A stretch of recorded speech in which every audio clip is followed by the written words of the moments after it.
Olá, meninos e meninas! Iremos iniciar agora a nossa aula 19 de Lógica de Programação e Algoritmos. Então, o que nós aprendemos na nossa última aula? Nós vimos simulações de algoritmos do Visual G. E que simulações foram essas? Foram simulações abordando assuntos que nós vimos em sala de aula, como, por exemplo, como inserir dados, como mandar o usuário digitar os dados para que fossem apresentados na tela. Nós aprendemos que o programador pode atribuir dados a uma variável no próprio código. Vimos também laços de repetição, vimos um registro, vimos matrizes, vimos vetores, certo? E tudo isso foi simulado no nosso Visual G. Então, hoje, iremos dar início à linguagem de programação C, C++, certo? E Dennis Ritchie inventou a linguagem C e foi o primeiro a implementá-la usando um computador que usava um sistema operacional Unix.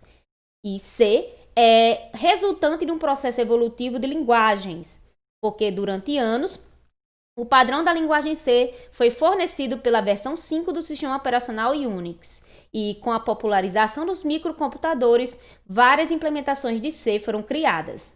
Então, assim, estabeleceu em 1983 um comitê para definir um padrão que guiasse todas as implementações da linguagem C. Então, a linguagem C++ é uma extensão da linguagem C, e as instruções que fazem parte da linguagem C representam um subconjunto de C++, certo?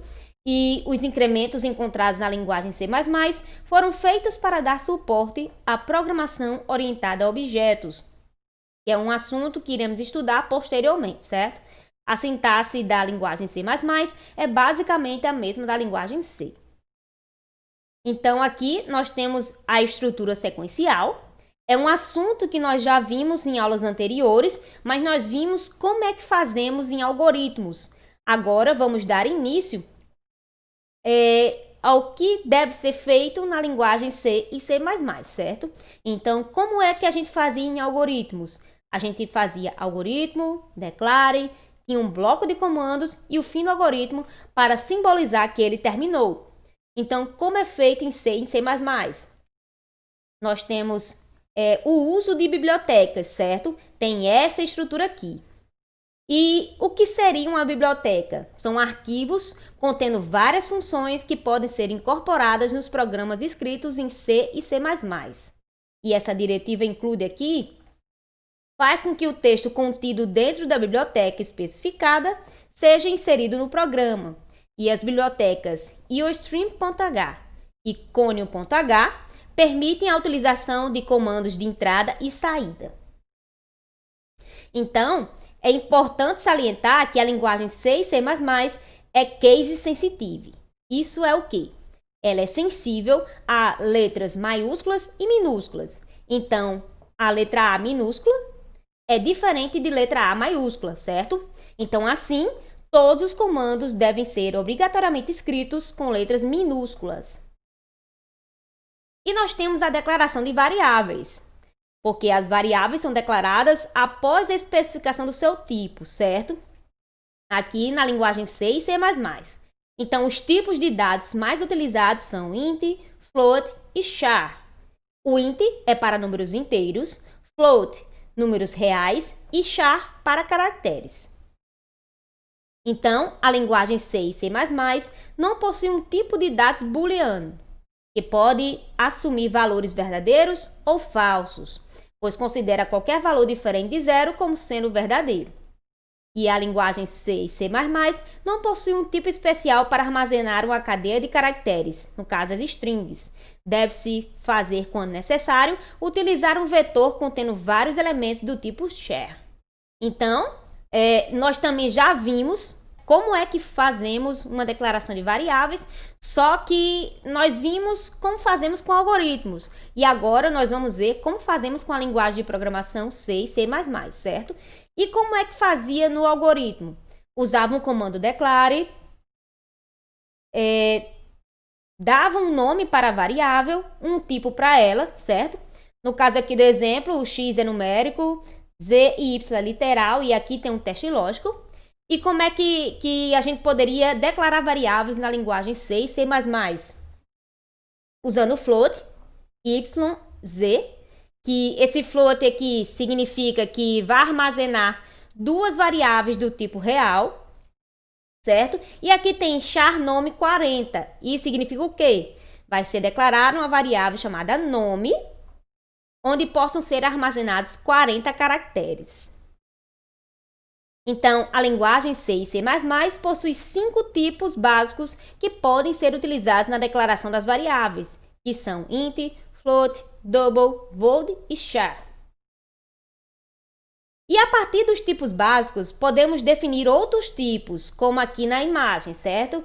Poderia ser unsigned char, signed char, certo? Vai depender do que você quer utilizar. Long int, certo? Float, double, long double, certo? Então, é importante ressaltar que, de acordo com o processador ou compilador, no caso para C e C++, que estiver sendo utilizado, o tamanho e a faixa de valores podem variar. E aqui temos a atribuição, que é utilizada para atribuir valores ou operações às variáveis, certo? Então, nós vimos como fazemos em algoritmos e agora vamos ver como fazemos em C e C++. Percebam que em algoritmo a gente utilizava uma setinha, não é mesmo? E agora vamos usar o sinal de igual. Então, aqui em C e C++, x é igual a 4, x é igual a x mais 2, y é igual a 2,5 e sexo igual a f de feminino, certo? Então, em C e em C++, os caracteres são representados por apóstrofos, no caso, este símbolo aqui, e as cadeias de caracteres devem ser representadas entre aspas.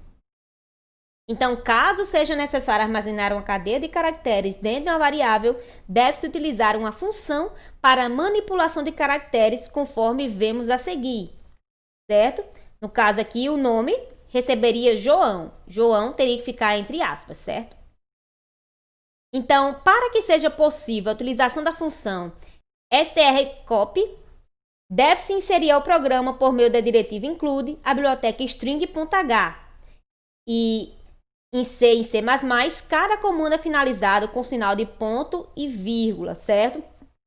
Muitas vezes ocorrem erros no programa por causa que a gente esquece desse ponto e vírgula aqui, certo? E no caso de C e C++ é bastante importante que tenha.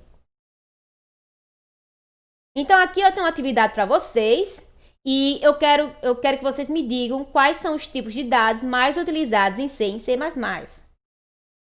E o que nós aprendemos hoje? Nós vimos a linguagem C e C++, a gente deu início à aprendizagem do assunto, onde nós vimos a estrutura sequencial, a declaração de variáveis, a atribuição de variáveis nesta linguagem. E fizemos uma breve comparação com o que a gente já estudou em algoritmos, certo? E aqui eu tenho umas referências, por hoje é só, e até a próxima aula.